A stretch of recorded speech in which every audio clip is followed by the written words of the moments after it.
Santiago एकजना भेडा गोठाले स्पेनको एउटा सानो गाउँमा बस्थ्यो। उसले सधैँ सपनामा एउटा खजाना देखेको हुन्थ्यो जुन इजिप्टको पिरामिडहरू नजिकै गाडिएको थियो। यो सपनाले उसलाई भित्रैदेखि प्रेरित गर्यो र उसले आफ्नो भेडाहरू बेचेर यात्रा सुरु गर्ने निर्णय गर्यो। यात्राको सुरुमा उसले एकजना जिप्सी महिलालाई भेट्छ जसले उसको भविष्य बताउँछे र सपनाको महत्त्वबारे बताउँछे।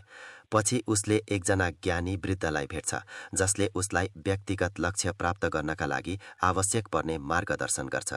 तर यात्राका क्रममा उसले पैसा चोर्बाइदिने र विभिन्न सङ्कटहरूको पनि सामना गर्नुपर्छ। यी सबै चुनौतीहरूले उसलाई कमजोर बनाउनुको सट्टा अझै बलियो बनाउँछ।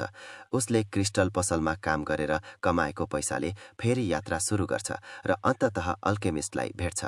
अल्केमिस्टले उसलाई जीवनको वास्तविक दर्शन सिकाउँछ र सपनाहरू पूरा गर्नका लागि आत्मविश्वास प्रदान गर्छ।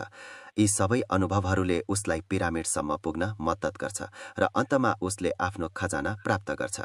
कथाको मुख्य सन्देश यही हो कि हामीले हाम्रा सपनाहरूको पछि लाग्न कहिल्यै छोड्नु हुँदैन